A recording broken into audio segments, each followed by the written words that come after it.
बिस्मिल्लाहिर्रहमानिर्रहीम। अस्सलाम वालेकुम students, I am Wajid Ali combo, your chemistry teacher. Student, मैं आपको वाक एकेडमी यूट्यूब चैनल इसमें वेलकम करता हूं। स्टूडेंट, गैसेस के इस चैप्टर में आज हम एक बहुत इंपॉर्टेंट टॉपिक पढ़ने जा रहे हैं, that is the applications of Dalton's law of partial pressure. इस लेक्चर में मैं आपको Dalton law of partial pressure की 4 एप्लीकेशन समझाऊंगा। हम पढ़ेंगे collection of gases over water, हम पढ़ेंगे the process of respiration, breathing at higher altitude और breathing in the depth of sea। साथ ही साथ इस टॉपिक से रेलेवेंट जो MCQs होंगे वो मैं आपके साथ शेयर करूंगा। कौन कौन से शॉर्ट आंसर क्वेश्चन पूछे जाते हैं वो मैं आपको एक में खास नुकता आपको बताता चलूं कि बाज दफा बल्कि ज्यादातर ये जो क्वेश्चन है ये एक्सटेंसिव यानी लॉन्ग क्वेश्चन के तौर पर भी पूछा जाता है। यानी लॉन्ग क्वेश्चन में आपसे डाल्टन्स लॉ की स्टेटमेंट पूछी जाएगी और साथ ही इन एप्लीकेशन जो है इन एप्लीकेशन की डिस्क्रिप्शन आपसे पूछी जाएगी। तो ये एमसीक्यूज के लिहाज से, शॉर्ट आंसर क्वेश्चन के लिहाज से और एक्सटेंसिव क्वेश्चन हर लिहाज से दिस इज वेरी इंपॉर्टेंट। और सबसे खूबसूरत बात समझने के लिए बहुत इंपॉर्टेंट है। वैसे जो बुक्स हमारी बुक्स में लिखी हुई है लाइन्स वो तो कोई मुश्किल नहीं है, लेकिन उसके अंदर जो कॉन्सेप्ट छुपा हुआ है, उसके अंदर जो नॉलेज है, जो इल्म है, वो समझना बहुत लाजमी। आइए हम आगाज करते हैं। Student, applications of Dalton law of partial, the first one is collection of gases over water. पानी के ऊपर गैसेस का इकट्ठा होना, ये मीनिंग आ गए। टेक्निकली इसका मतलब क्या है, मैं एक सेंटेंस फिर उस सेंटेंस की आड़ में कई बातें आपको समझाता हूं। देखो, सेंटेंस है कि some gases are collected over water in the laboratory. कुछ गैसेस जो हैं जब हम उनको लैब में प्रिपेयर करते हैं तो उनकी प्रेपरेशन जो है ना उसके दौरान हम उनको वाटर के ऊपर कलेक्ट करते हैं। They are collected by the एक लफ्ज by the downward displacement of water. ये सारी बातें मैं समझाता हूं इसका मतलब क्या है। पहले तो सम गैसेस, वो कौन सी गैसेस है जिनको हम लैब्स में प्रेपरेशन के दौरान वाटर्स के ऊपर डाउनवर्ड डिस्प्लेसमेंट ऑफ वाटर से कलेक्ट करते हैं, वो कौन सी गैसेस हैं। इसमें ना दो बातें ज़हन में रखना। वो गैसेस जो वाटर इनसॉल्युबल हैं, वाटर इनसॉल्युबल हैं, जो पानी में हल नहीं होती, या वो गैसेस जो हैवियर देन एयर, जो हवा से भारी हैं, उन गैसेस को हम डाउनवर्ड डिस्प्लेसमेंट ऑफ वाटर, ये मैं लफ्ज बोल रहा हूं। मैं कहता हूं ये लफ्ज आप याद करें, क्या वाला लफ्ज मैं बोल रहा हूं। हम उन गैसेस को डाउनवर्ड डिस्प्लेसमेंट ऑफ वाटर, हम डाउनवर्ड डिस्प्लेसमेंट ऑफ वाटर से उनको कलेक्ट करते हैं। डाउनवर्ड डिस्प्लेसमेंट ऑफ वाटर से उनको, इस तरह ये भी एक लफ्ज आपकी नॉलेज में आएगा। फिलहाल तो ना एक अब तमहीर सुनते जाए ना, तमहीर तो सुनो। अच्छा, ये कौन सी गैसेस है, कोई एग्जांपल, हमारे पास बहुत सारे एग्जांपल है। एग्जांपल में मैं आपको एग्जांपल देता हूं जी। मेरे पास है हाइड्रोजन, मेरे पास है हीलियम, ऑक्सीजन भी बड़ी हद तक, कार्बन डाइऑक्साइड और भी बहुत सारी। ये जो मैंने गैसें लिखी है ना, इन चारों में 2 बातें कॉमन है। एक, ये चारे वाटर इनसॉल्युबल है। क्यों जी? All these are non polar, water is the polar, लिहाजा नॉन पोलर गैसेस कभी भी वाटर में डिसॉल्व नहीं होगी। दूसरी बात, they are lighter than air. अब ना I am sorry, they are lighter than air, sorry, they are lighter than air. ये हवा से हल्की हैं। ये पॉइंट जरा समझना भी आपने कि अगर ये एयर लाइटर देन एयर है, देन फिर क्यों जरूरत है इनको डाउनवर्ड डिस्प्लेसमेंट वाटर से हमको। जरा कुछ बातें मैं बाद में बताता हूं। पहला नुकता क्या आ गया कि कुछ गैसेस उनको हम लैब्स में डाउनवर्ड डिस्प्लेसमेंट ऑफ वाटर के जरिए कलेक्ट करते हैं। वो गैसेस कौन कौन सी हैं, उनकी क्या खूबी है। मैंने कहा वो ऐसी गैसेस हैं जो वाटर में इनसॉल्युबल है। मैंने एग्जांपल दिए हैं, all these are non polar so they are insoluble. और दूसरा मैंने दे आर लाइटर, वो गैसेस जो हवा से लाइटर हैं वो भी। इसके बरक्स वो गैसेस जो वाटर सॉल्युबल हैं या वो गैसेस जो हैवियर देन एयर हैं, उनको डाउनवर्ड डिस्प्लेसमेंट ऑफ वाटर से कलेक्ट करने की कतई जरूरत नहीं है। मसलन मैं दूसरी कैटेगरी में आता हूं। मेरे पास है nitrogen. Student, nitrogen is heavier than air, non polar है but this is heavier than air. इसको हम इस तरह से, इस तरीके से इसको कलेक्ट करने की जरूरत नहीं है। आप HCl की बात कर लो, मैं हाइड्रोजन क्लोराइड गैस की बात कर रहा हूं, आप HBr की बात कर रहे हो, मैं हाइड्रोजन ब्रोमाइड गैस की बात कर रहा हूं, और बहुत सारी। अब ये HCl HBr ये तो वाटर सॉल्युबल होती हैं, इनको तो आप इस तरह कलेक्ट कर ही नहीं सकते। यानी मेरे कहने का मतलब है, ये वो गैसेस जो कि हैवियर देन एयर है, ये वो गैसेस जो कि वाटर सॉल्युबल हैं, आप इनको इस तरीके से कलेक्ट ना करें। उसके लिए आप सिंपल सा वे यूज करें। एक तो गुफ्तगू का पहला जो पहलू है वो यहां पे खत्म हो।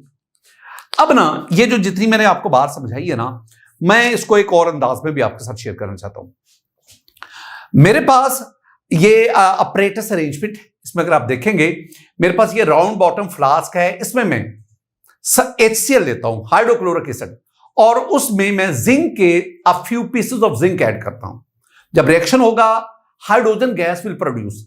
अब ये जो हाइड्रोजन गैस है ना, ये दूसरी तरफ आप देखेंगे इस टब के अंदर हमने इन्वर्टेड फॉर्म में एक जार को लिया हुआ है, गैस जार को इन्वर्टेड फॉर्म में, वो पानी से भरा हुआ है, और जैसे जैसे हाइड्रोजन गैस यहां इकट्ठी होती है, बाहर पानी नीचे आता जाता है, हाइड्रोजन इकट्ठी होती है, और यूं ये जो हाइड्रोजन गैस है it is collected here by the downward displacement of water. अब एक नुक्ता, वो नुक्ता मैंने आगे लेके बढ़ना है, और वो नुक्ता ये है कि इस जार में ना सिर्फ हाइड्रोजन गैस है बल्कि वाटर वेपर्स भी हैं, वो वाटर जो एवेपोरेट करके गैस के साथ जार के अंदर इकट्ठा हो गया।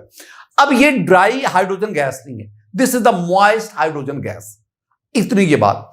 अगर मैं आपको इसको दिखाऊं वीडियो की फॉर्म में, तो आप देख सकते हैं कि हमने ये गैस प्रोड्यूस कर रहे हैं। हमारे पास इस टब में 2 water filled inverted test tubes हैं, वाटर फील्ड है, और जैसे जैसे आप देखिए, जैसे जैसे इनमें गैस इकट्ठी होती जाती है, वाटर जो है उस इन्वर्टेड फनल से टेस्ट ट्यूब से नीचे आता जाता है, और this is called the downward displace. Water नीचे आ रहा है और गैस उसकी जगह पे डाउनवर्ड, वाटर नीचे नीचे डाउन आता जा रहा है, और ये गैस उसको डिस्प्लेस करती जा रही है वाटर को। This is the downward displacement of water. और इस तरह इन गैसेस को हमने गैस जार में कलेक्ट कर लिया। एक बहुत बहुत अहम नुकता, the gases during collection gather water vapours and becomes point. नुकता समझना, मैं अभी जिक्र किया, अभी समझना मैं क्या कह रहा हूं। मेरे पास ना ये स्टूडेंट, मेरे पास गैस जार है, ये गैस जार है, ये इसका बॉटम, ये गैस जार का, और ये इसका बॉटम है। अच्छा, इसमें क्या हुआ, ये इसका अपर एंड है, ओपन एंड। अब सुनना बात, अब ना इसके अंदर हमने गैस को, ये गैस है, ये गैस के मॉलिक्यूल्स है जो हमने कलेक्ट की है, ये गैस के मॉलिक्यूल्स है। ये वाटर वेपर्स है, ये वाटर वेपर्स है, ये वाटर वेपर्स है, दीज आर वाटर वेपर्स। अच्छा, अब जरा नुकता सुनना। अगर ये गैस लाइटर देन एयर होती, हवा से हल्की होती, तो इसने कभी इस गैस जार में यहां पे स्टे करना ही नहीं था, ये यहां से निकल जाती और इसकी जगह पे हवा आ जाती। तो फिर हम क्या करते हैं, इसके ऊपर कलेक्ट करने के बाद हम इसके ऊपर ना लिड भी देते हैं, ढक्कन भी देते हैं, ताकि ये गैस बाहर ना जा सके। पहले हमने इसको, पीछे जो मैंने आपको वो एक्सपेरिमेंट बताया, उसके जरिए हमने इस गैस जार के अंदर गैस और वाटर वेपर्स इकट्ठे हो गए। अब चूंकि ये लाइटर देन एयर है, अगर हम इसको ऊपर लिड नहीं देंगे, क्लोज नहीं करेंगे, तो ये तो बाहर निकल जाएगी और हवा इसके अंदर आ जाएगी। इसलिए आपने इसको, अब इसके अंदर 2 चीजें हैं। एक तो स्टूडेंट आपके पास इसमें ये गैस है, ये गैस है, और दूसरा आप इसमें ये देखेंगे ये वाटर है, मैं W वेपर्स, वाटर वेपर्स, ये 2 चीजें इसमें। यहां पे डाल्टन लॉ कहां अप्लाई हो रहा है भाई? जहां भी प्रेशर आएगा, जहां भी मिक्सचर ऑफ गैसेस आएगी, मिक्सचर ऑफ गैसेस, वहां पे डाल्टन लॉ आएगा। Here we have the mixture of gases. कौन कौन सी? एक वो गैस जो आपने, जिसको मैंने सपोज हाइड्रोजन कहा, और दूसरा water vapours, they are also in the gaseous form. इसका मतलब हुआ this one is the mixture. ये आपके पास जो मॉइस्ट गैस बनी ना, मॉइस्ट गीली गैस, मॉइस्ट हुई वाटर वेपर्स की वजह से। इस मॉइस्ट गैस, ये है मिक्सचर, ये मॉइस्ट गैस है मिक्सचर, और ये दो जो हैं ये इसके कंपोनेंट्स हैं, मिक्सचर के कंपोनेंट्स हैं। अब हम कहते हैं इस मिक्सचर का टोटल प्रेशर, ये मैं पी कैपिटल, यानी pressure of moist gas is the mixture. तो total pressure of the mixture is equal to the sum of partial pressure of component gases. Here the partial pressure of gas, here the partial pressure of water vapours. अब इन दोनों का सम ले लो, ये मैंने plus mean सम, जब आप इसका sum, this is the Dalton law. यानी इस सारी गुफ्तगू पर अगर मैं डाल्टन लॉ अप्लाई करूं तो मेरे पास क्या आएगा, मेरे पास आएगा P moist gas that is equal to P dry gas plus P water vapours. Student मैं इसको बोलता हूं, क्या मैंने कहा, ये जब मैं स्मॉल पी लिखता हूं ना तो ये पार्शियल प्रेशर ऑफ गैस को बताता है। तो पी ड्राई गैस यानी partial pressure of gas plus partial pressure of water vapours. तो जब प्लस आते तो हम सब बोलते हैं ना, तो that is equal to the total pressure of the mixture. और यहां मिक्सचर से मेरी मुराद क्या है, मॉइस्ट गैस। मैं क्या जानना चाहता हूं, मैं ना partial pressure of dry gas जानना चाहता हूं। तो भाई वेरी सिंपल, आप इसको दूसरी तरफ ले जाएं, इसको माइनस करें तो आपके पास है। लेकिन एक बीच में नुकता है, बड़ी खूबसूरत बात, वो एमसीक्यू भी आता है। एमसीक्यू आपसे क्या पूछा जाता है, ये जो पी वाटर वेपर्स है ना, अच्छा मैं इसे क्या कह रहा हूं, मैं इसे कह रहा हूं कि this is the partial pressure of water vapours. एक सेंटेंस यहां पे लिख लो, the partial pressure of water vapours is called aqueous tension. मैंने क्या बोला, मैंने बोला partial pressure of water vapours is called असल बात is called aqueous, AQUEOUS, aqueous tension। तो वाटर वेपर्स का जो पार्शियल प्रेशर उसे हम एक्वस टेंशन कहते हैं। ये जो एक्वस टेंशन जरा आपने भी टेंशन नहीं लेनी, ये एक्वस टेंशन है ना, तो आपने भी इसको समझते हुए कोई टेंशन नहीं लेनी। ये आप लोगों ने वो वाटर वाले टॉपिक में हम पढ़ते हैं कि जैसे जैसे टेम्परेचर बढ़ता है वाटर का वेपर प्रेशर भी बढ़ता है। तो वाटर उसको वेपर प्रेशर को आज हमने क्या कह दिया, आज हमने उसे कह दिया कि that is called aqueous tension. तो या ये लिख लो या इसकी जगह पे क्या लिख लो, एक्वस टेंशन आप लिख लो। अच्छा मैं आपको ना टेम्परेचर और एक्वस टेंशन दोनों का रिलेशन क्या है स्टूडेंट, अगर आप इस टेबल को देखेंगे, इस टेबल में टेम्परेचर और aqueous tension of water, aqueous water कहना नहीं चाहिए, एक्वस जब भी आता है उसका मतलब वाटर ही होता है। तो टेम्परेचर और एक्वस टेंशन उसको कोरिलेट किया गया, किस टेम्परेचर पर एक्वस टेंशन कितनी होगी, और उस एक्वस टेंशन को मैं क्या कर रहा हूं, that is called the partial pressure of water vapours. अच्छा जी, अब आपने क्या जानना, मैं जानना चाहता हूं partial pressure of dry gas. Student that is called to, इसको दूसरी तरफ माइनस ले जाओ, तो पी मॉइस्ट, आई मीन ये टोटल प्रेशर है माइनस, अब मैं इसकी जगह पे ये नहीं लिखूंगा, मैं इसकी जगह पे लिखूंगा एक्वस टेंशन। स्टूडेंट ये मेरे पास फर्स्ट एप्लीकेशन थी डाल्टन लॉ की, collection of gases over water. अब हम बढ़ते हैं सेकंड एप्लीकेशन की तरफ, और अब हम आते हैं सेकंड एप्लीकेशन, और वो है प्रोसेस ऑफ रेस्पायरेशन। अच्छा हम ना कोई बहुत डेप्थ में नहीं जा रहे, बहुत सिंपल सी बात है। पहली बात, ये रेस्पायरेशन क्या है, very simple, energy producing process in living organism is called respiration. मैं तो मुख्तसर बात करूंगा ना, मैं कहूंगा वो प्रोसेस जिसमें एनर्जी प्रोड्यूस होती है, energy producing process. It means this one is an exothermic. Student मैं तेजी से बातें करूंगा। सेल के अंदर ना एक पार्ट, सेल में जो लिविंग सेल्स हैं उनमें एक पार्ट होता है माइटोकॉन्ड्रिया। अब माइटोकॉन्ड्रिया में फूड है, उसकी ऑक्सीडेशन होती है, और आपके पास carbon dioxide, different gases plus energy produce होती है। ये जो एनर्जी प्रोड्यूस होती है ना, ये हम जो चलते फिरते उठते बैठते गुफ्तगू का, हमारी बॉडी के अंदर मुख्तलिफ फंक्शन, उसके लिए सारी की सारी एनर्जी यहां से प्रोवाइड की जा रही होती है। यह प्रोसेस कहां पे होता है? यह प्रोसेस होता है माइटोकॉन्ड्रिया में, और यही वजह है कि ये जो माइटोकॉन्ड्रिया है ना, mitochondria, this is called power house of the cell. यानी ये सेल का वो हिस्सा है जहां से एनर्जी जनरेट होती है, हीट एनर्जी प्रोड्यूस होती है, और वही एनर्जी मुख्तलिफ बॉडी फंक्शन में यूटिलाइज होती है।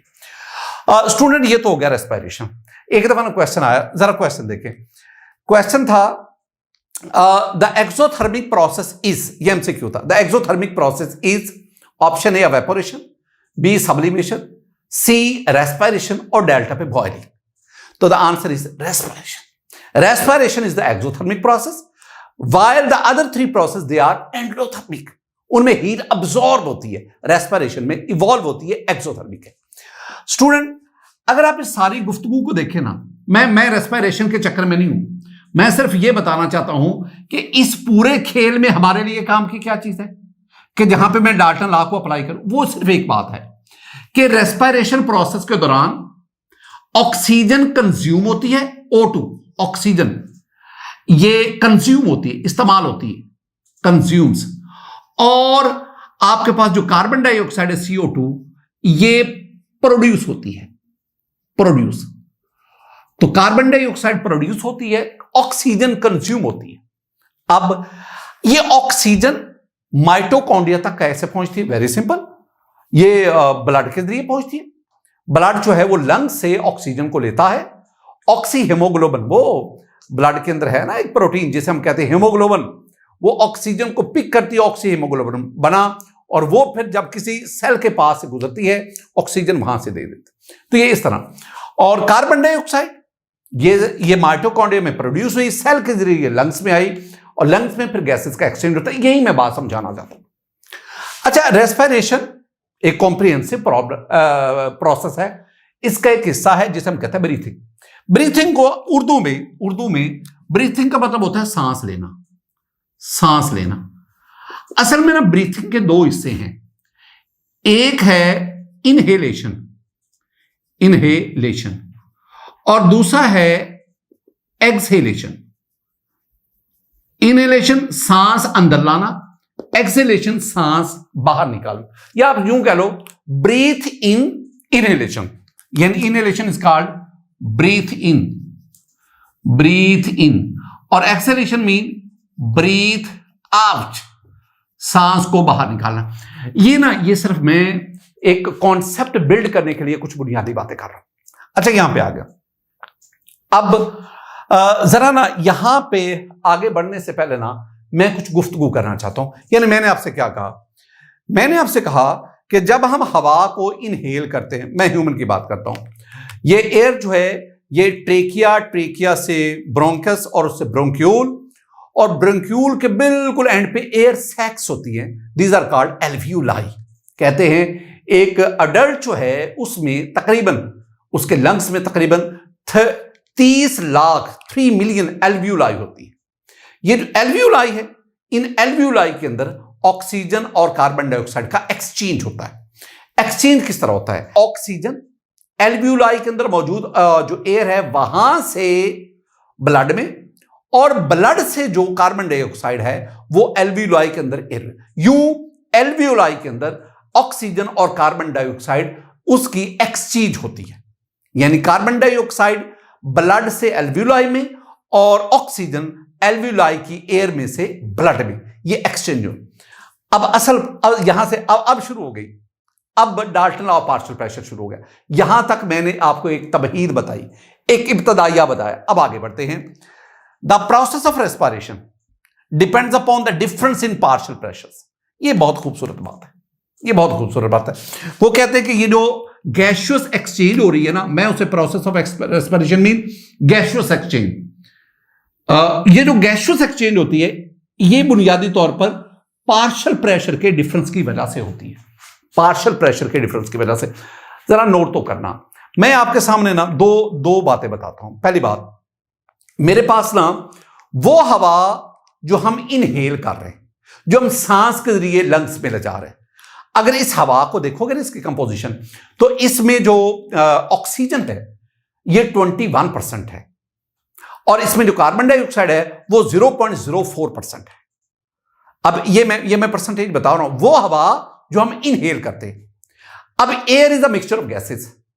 अगर इस मिक्सचर में मैं इन दोनों गैसेस का पार्शियल प्रेशर बात करूं, oxygen 21%, but the partial pressure of oxygen in air is 159 torr. आप कहेंगे ये कैसे निकाला? वेरी सिंपल, 21% है ना, तो 21 divided by percent mean 100, 21 divided by 100 multiply by 760। What is 760?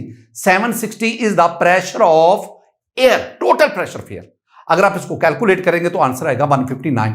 अब ये 760 में से, टॉर में से 159 जो है वो ऑक्सीजन की वजह से है, जो 21% है, और इस हवा में जो कार्बन डाइऑक्साइड है वो तो बहुत कम है, 0.04%। अगर आप इस 0.04% इसका अगर आप लेंगे ना परसेंटेज, तो ये यानी पार्शियल प्रेशर लेंगे, तो वो आपके पास तकरीबन 0.4% के करीब बनेगा, 0.3% के करीब। अच्छा, ये तो पता चल गया, ये वो हवा है जो हम इनहेल कर रहे हैं। Oxygen 159 partial pressure. अगर आप लोगों ने ये कहा कि हवा में ऑक्सीजन का प्रेशर 159 टॉर है, तो आपने कुछ भी नहीं समझा।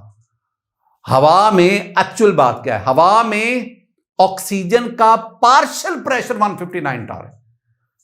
हवा में ऑक्सीजन का प्रेशर नहीं, पार्शियल प्रेशर। हवा में कार्बन डाइऑक्साइड का पार्शियल प्रेशर 0.4 या 0.3 टॉर है। अब आप दूसरी तरफ आ जाओ, जो एयर लंग्स में मौजूद है, वो एयर जो हमने एक्सेल करनी है, जो हमने ब्रीथ आउट करनी है, अगर आप उसकी कंपोजिशन देखें ना, उसमें ऑक्सीजन जो है ये 16% है।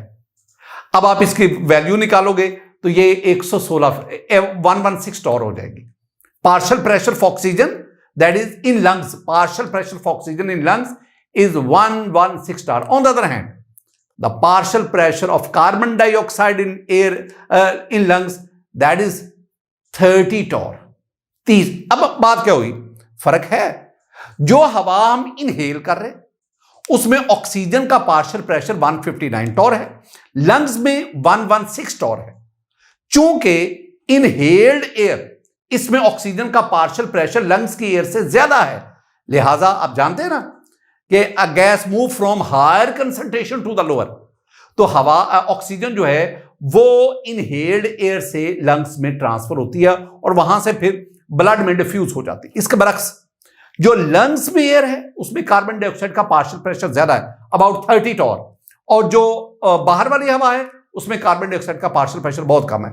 तो कार्बन डाइऑक्साइड इसके बरक्स लंग से एक्सेल्ड, ब्रीथ आउट एयर में जाती है। ये जो दोनों गैसेस का एक्सचेंज हो रहा है, इस एक्सचेंज के पीछे सिर्फ एक ही फिनोमिनन है, and that is the difference in the partial pressure of both gases. हवा में और लंग्स में दोनों गैसेस, जो हवा यानी आउटसाइड जो है उसमें और लंग्स वाली जो है, दोनों में दोनों गैसेस के पार्शियल प्रेशर का डिफरेंस। स्टूडेंट, दो एमसीक्यूज मैंने उनके आंसर तो बता दिए। पहला एमसीक्यू क्या है? The partial pressure of oxygen in air is, partial pressure of oxygen in air is, answer is very simple, 159 torr. Partial pressure of oxygen in lungs is 116 torr. मैं दोबारा यही लिखूंगा, the partial PO2 partial pressure of oxygen in air, partial pressure of oxygen in air 159 torr. अच्छा, 159 Tor या अब ये मेरी बात ध्यान में रखनी है, 0.21 एटमॉस्फेयर। टॉर में कहो तो इतना, एटमॉस्फेयर में कहो तो इतना, और लंग्स में ये आपके पास 116 टॉर। ये दो बातें अभी हमने पढ़ी। स्टूडेंट, हम आगे बढ़ते हैं।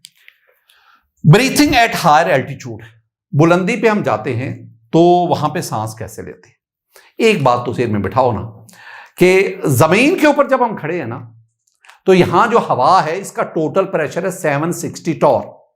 This is the pressure of air, air is a mixture, तो टोटल 760 टॉर। और इसमें air of partial pressure of oxygen क्या है? That is 159। मैं आपके सामने ना ये एक टेबल है, इस टेबल को देखो। इस टेबल में जो सी लेवल पे एयर है जिसका टोटल प्रेशर 1 एटमॉस्फेयर या 760 टॉर या 14.7 psi या 101325 पास्कल, ये है ना, तो इसमें ऑक्सीजन का पार्शियल प्रेशर देख रहे हैं, नाइट्रोजन का पार्शियल प्रेशर, आर्गन का पार्शियल प्रेशर, कार्बन डाइऑक्साइड और अदर गैसेस, ये जो मैं सारी वैल्यू दे रहा हूं ना, ये मैं सी लेवल पर जो एयर है उसमें डिफरेंट गैसेस के पार्शियल प्रेशर और उसका। अब देखो आप ना तमाम गैसेस के पार्शियल प्रेशर का सम लो ना, जो सी लेवल पे है, तमाम गैसेस, नाइट्रोजन, ऑक्सीजन, जो भी आर्गन वगैरह, इनके पार्शियल प्रेशर का सम लो तो वो बनता है 760 टॉर। अब जैसे जैसे आप ऊपर जाते हैं, जब आप ऊपर जाएंगे ना, ऊपर जाने पर हवा का प्रेशर कम होता है। मसलन अगर आप मरी है ना, मरी में हवा का प्रेशर जो है टोटल वो 700 टॉर है। अगर आप उस 700 में से 21% ऑक्सीजन है तो आप 21% उसका निकालेंगे तो वो 148 के करीब होगा। इसका मतलब है कि सी लेवल पर एयर, उसमें ऑक्सीजन का पार्शियल प्रेशर 159 टॉर, और जब 700 एटमॉस्फेयर वाली ऑक्सीजन हवा, उसमें ऑक्सीजन का पार्शियल प्रेशर वो कम हो गया 148 टॉर।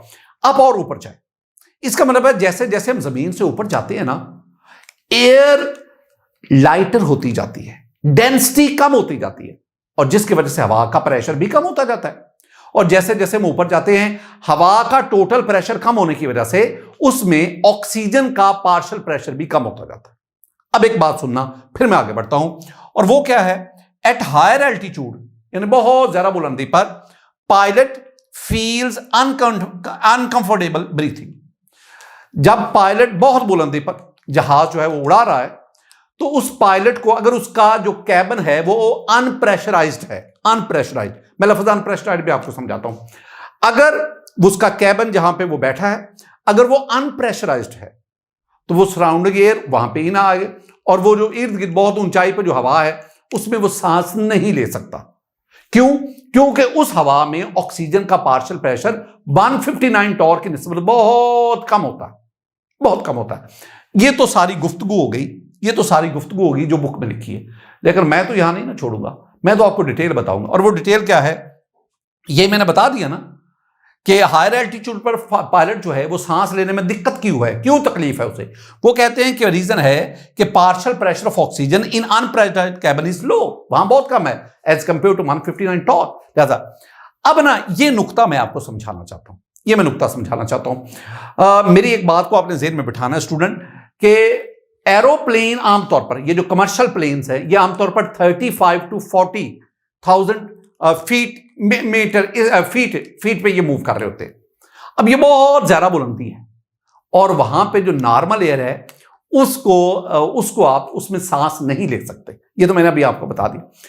फिर कैसे सांस लेते हैं? एक्चुअली वो सारे का सारा जो एरोप्लेन है उसको प्रेशराइज्ड किया जाता है, प्रेशराइज्ड, अनप्रेशराइज्ड नहीं रखा जाता, प्रेशराइज्ड। ये प्रेशराइजेशन ऑफ कैबिन, ये एक फिनोमिनन है। अब वो कैसे प्रेशराइज किया जाता है, ये मैं नुक्ता आपको समझाना चाहता हूं स्टूडेंट।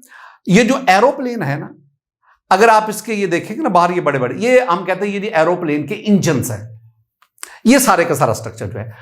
अगर आप इन इंजन्स को बड़े गौर से देखेंगे ना, तो इन इंजन में 3 चीजें हैं। ये इनका ये आगे फैन है, ये फैन बहुत तेजी से घूमता है, ये बहुत, और ये हवा जो है ना उसको सक करता है, और फिर इसके पीछे ये जो सिस्टम लगा है ये उस हवा को कंप्रेस करता है बहुत हाई प्रेशर पर, और कंप्रेस करने के बाद ये पीछे इसका इंजन लगा होता है, टरबाइन लगी होती है जो कि इस पंखे को घुमाती है। अच्छा, अब इसमें फिनोमिनन क्या है? फिनोमिनन ये है, जब ये हवा कंप्रेस होती है ना तो यही हवा पीछे से निकलती है।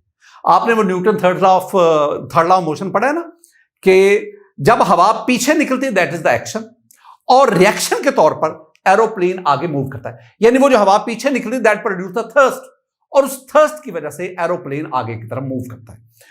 क्या सारी की सारी जो प्रेशराइज्ड है, सारी की सारी जो कंप्रेस्ड एयर है, वो सारी की सारी थर्स्ट प्रोड्यूस करने में इस्तेमाल होती है? आंसर है नहीं, 90% इस्तेमाल होती है, बाकी 10% कहां पे जाती है स्टूडेंट? वो जो 10% है ना, वो उसमें से वो जो है वो टरबाइन के अंदर जो कंबस्टन ऑफ फ्यूल होती है, इसमें कैरोसिन ऑयल, मट्टी का तेल डलता है, ये जेट इंजन में, तो वो कंबस्टन ऑफ फ्यूल में इस्तेमाल होती है। और कुछ जो कंप्रेस्ड एयर है, ये वो जब कंप्रेस करते हैं ना इस एयर को, ये जब जो पंखा है वो पीछे भेज के वो सिस्टम उसको कंप्रेस करता है, ये हवा बहुत ज्यादा गर्म हो जाती है, बाद दफा इसका टेम्परेचर 100 डिग्री सेंटीग्रेड से भी अबव हो जाता है। अब ये हाईली हॉट कंप्रेस्ड एयर, अब इसको मुख्तलिफ प्रोसेस से ठंडा किया जाता है। ठंडा करने के बाद फिर इसको कैबिन में या जहां पे पैसेंजर बैठे होते हैं वहां इसको थ्रो किया जाता है। और चूंकि ये कंप्रेस की होती है और ये इनसाइड द प्लेन ये नॉर्मल प्रेशर आपको प्रोवाइड करती है, जिससे सांस लेने में कोई दिक्कत नहीं होती। और वो एयर जो जरूरत से ज्यादा होती है वो इंजन के पिछले हिस्से से खारिज होते रहते हैं। ये सारे का सारा, यानी अगर प्रेशराइज्ड कैबिन होगा तो उसमें जो कंप्रेस्ड एयर है वो थ्रो की जाती है और उसमें वही नॉर्मल उसका प्रेशर होता है हवा का जो हम इनहेल कर रहे हैं, और उसमें जो पार्शियल प्रेशर ऑक्सीजन वही है 159 टॉन। लेकिन जो अनप्रेशराइज्ड कैबिन है, साफ ज़ाहिर है वहां तो ऐसी कोई फैसिलिटी नहीं है, लिहाजा वहां पे पायलट को सांस लेने में दिक्कत होगी। ये कुछ चीजें थी जो मैंने। अब हम नेक्स्ट एक बहुत बहुत इंपॉर्टेंट हिस्से की तरफ बढ़ते हैं। Student, breathing in the depth of sea, बहुत बहुत इंपॉर्टेंट।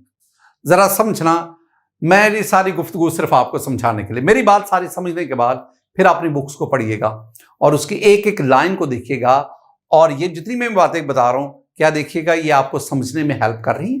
जरा समझा, आसान से मुश्किल की तरफ आते हैं। पहली बात, ये सी लेवल है, ये सी लेवल है, समंदर है, ये समंदर। अब ना मैंने पहले बात की, अगर आप समंदर से सी लेवल से ऊपर की तरफ जाएं तो द प्रेशर फियर डिक्रीजेस। अब ये सारे का सारा ना पानी है, ये ध्यान में रखना है, ये जितने का सारा ना ये पानी है, ये वाटर, और ये समंदर के अंदर की मैं बात कर रहा हूं। स्टूडेंट, अब मेरी ड्राइंग भी देखना, एक ये स्विमर है, स्विमर, ये पानी के ऊपर तैर रहा है, ये डाइवर नहीं है, स्विमर है, पानी के ऊपर तैर रहा है। ये जो स्विमर है ये साफ ज़ाहिर है कि ये यहां से हवा ले रहा। अब ये जो एयर है ना, इस एयर का pressure of air, air is a mixture, बार बार कहता हूं, प्रेशर ऑफ एयर ये है 1 atmosphere, 1 atmosphere, I mean 760 torr. और स्टूडेंट, इसमें इस हवा में पार्शियल प्रेशर ऑफ ऑक्सीजन ये हमने कैलकुलेट किया 159 टॉर। जब 150, हमारी जो बॉडी स्ट्रक्चर है ना, नेचर ने हमारा जो बॉडी स्ट्रक्चर है वो 159 टॉर के मुताबिक एडजस्ट किया हुआ है। लिहाजा इस स्विमर को, ये डाइवर नहीं है, स्विमर है, इस स्विमर को सांस लेने में कोई दिक्कत नहीं है। ये जो हवा है, इस हवा से ये आसानी से सांस ले रहा है और ब्रीथ आउट भी कर रहा है, नो प्रॉब्लम। प्रॉब्लम आता है जब कोई पानी में डाइव लगाता है, डाइव पानी में आता है। अब जब वो पानी में आता है ना, तो पानी में जैसे जैसे आप नीचे आएंगे ना, प्रेशर बढ़ता जाता है। पहले प्रेशर बढ़ता है, क्यों बढ़ता है मैं बताता हूं आपको। जब आप नीचे आते हैं प्रेशर बढ़ता है। मैं पहली बात, जब आप ना पानी के अंदर 100 फीट तक आते हैं, 100 फीट, तो प्रेशर 3 गुना बढ़ जाता है, 3 टाइम इंक्रीज कर देता है, 3 टाइम। यानी ये 1 एटमॉस्फेयर है ना, तो यहां जाके प्रेशर हो जाएगा 3 एटमॉस्फेयर। अच्छा, अगर आप मजीद नीचे आए 100 फीट, अब ये 200 फीट हो गया ना, तो अब ना ये हो जाएगा और बढ़ जाएगा, ये और बढ़ जाएगा। यानी ये मैं रफली कह रहा हूं, ये 6 एटमॉस्फेयर हो गया। और अगर आप मजीद नीचे आए 300 फीट पे, तो मजीद प्रेशर बढ़ेगा, ये और बढ़ जाएगा। मैं फर्ज करता हूं अपनी बात करने के लिए, मेरे पास जो डाटा मैं उसको शेयर करूंगा। मैं ना यहां तक आया, मैं 250 फीट तक आया, और यहां पे जो प्रेशर है ना, प्रेशर वो 8 ये प्रेशर की मैं बात कर रहा हूं, 8.38 एटमॉस्फेयर। ये मेरे पास डाटा है जो मैं आपके साथ शेयर करना चाहता हूं अपनी बात मुकम्मल करने के लिए। अब मेरे ना यहां पे 1-2 सवाल हैं जो मैं अपने आपको समझाना चाहता हूं। वो ये कि जब मैं पानी के अंदर आता हूं तो प्रेशर बड़ा तेजी से बढ़ता है, 100 फीट पे 3 गुना बढ़ गया। जब हम ऊपर हवा में जाते तो प्रेशर कम होता है। वजह क्या है? 2 बातें। पहली बात तो यह है कि जो वाटर है ये हवा की निस्बत 800 टाइम ज्यादा डेंसर है। जिसकी डेंसिटी ज्यादा होगी डेफिनेटली वो ज्यादा प्रेशर, वो ज्यादा दबाव डालेगा, वो ज्यादा फोर्स लगाएगा। तो वाटर की डेंसिटी एयर से 800 टाइम ज्यादा है, तो वाटर का प्रेशर हवा से डेफिनेटली ज्यादा होगा। हमारे ऊपर ना, मैं यहां खड़ा हूं, मेरे ऊपर 1000 किलोमीटर तक सारा एटमॉस्फेयर है और उसमें एटमॉस्फेयर की हवा मुझ पर प्रेशर डाली, पता है मेरे पर स्क्वायर इंच 14.7 psi, यानी पर स्क्वायर इंच मेरे ऊपर 1 एटमॉस्फेरिक प्रेशर एक्सर्ट होता है हवा का। इतना बड़ा कॉलम हवा का और सिर्फ 1 एटमॉस्फेयर, और पानी सिर्फ 100 फीट पे 3 एटमॉस्फेयर।